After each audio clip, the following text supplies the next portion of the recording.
Today we're going to learn about comparing. In this lesson, you will learn how to use comparative thinking to expand your learning. First, we must understand comparing. Comparing is a process of identifying similarities and differences among items. This is often called comparing and contrasting. Comparing is stating how things are similar, and contrasting is stating how things are different. We compare every day in our lives automatically.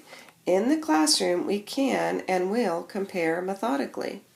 When you compare ideas, you can gain knowledge, insights, and new perspectives related to what is being compared.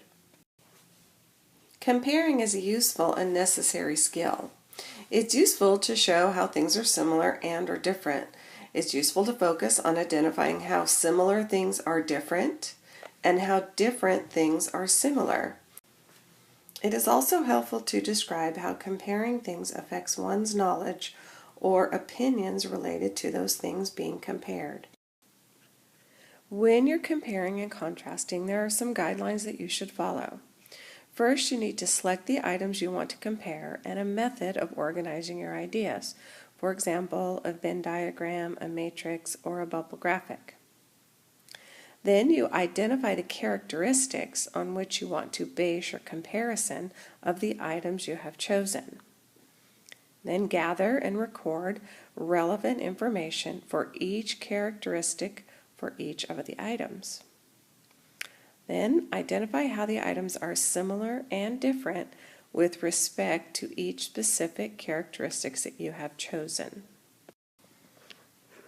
After you've gathered some information, you should stop and decide if it would be valuable to add, delete, combine, or change any of the characteristics or to include any other items. You should also consider whether or not you need more information before deciding that you can see the important similarities and differences for each characteristic. Finally, to wrap up the process, you should reflect on your work and articulate what you've learned. Consider things such as what you noticed that you hadn't occurred to you before, what surprises and troubles you, what is confusing, and what is clear. This is an example of a comparing matrix that you might want to use. Notice that we will list the items that are being compared, and we will list the characteristics in which we will compare each of the items. This is an example of a comparing matrix that you could use to articulate your learning and reflect on what you've learned. You could list each characteristic, and you could state how they're similar and different. You could then use the information gathered and write one fully developed paragraph. Here's a comparing matrix that I filled out. I was comparing cats and dogs. As you can see, the characteristics I've chosen are benefits, needs, and personality. Under dogs, I've listed the benefits of dogs as they protect you, they keep you company, they're a companion, they help you exercise when you walk and run them. And the benefits of cats are they chase mice and they keep you company. Take a look at the characteristics, needs, and personalities and the things that I've listed under cats and dogs as similarities and differences between the two. Here's an example of where I've done some reflecting and attempted to articulate my learning of the similarities and differences between cats and dogs. For characteristic 1, the similarities and differences between the benefits of cats and dogs, I wrote, for benefits, dogs and cats have similarities and differences. They both keep you company and make good companions. Dogs protect you and help you exercise. Cats don't protect you, but they do catch mice. Dogs and cats are more different than similar when it comes to benefits.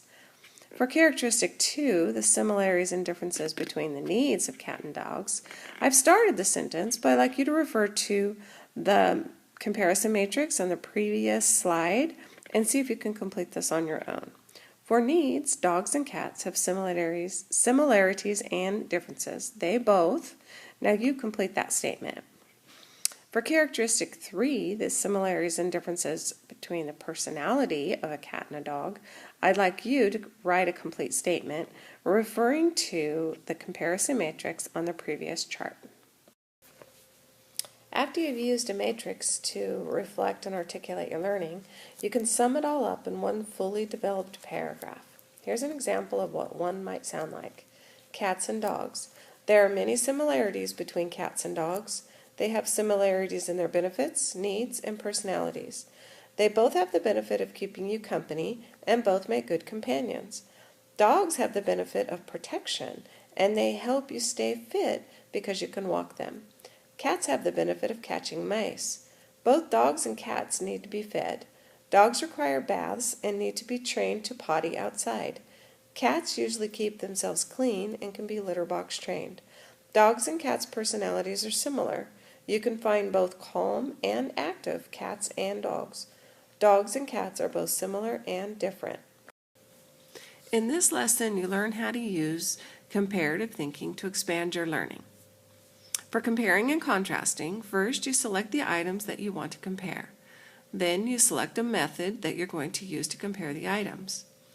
Identify the characteristics that you want to use to compare the items, and record information identifying similarities and differences. And finally, articulate your learning.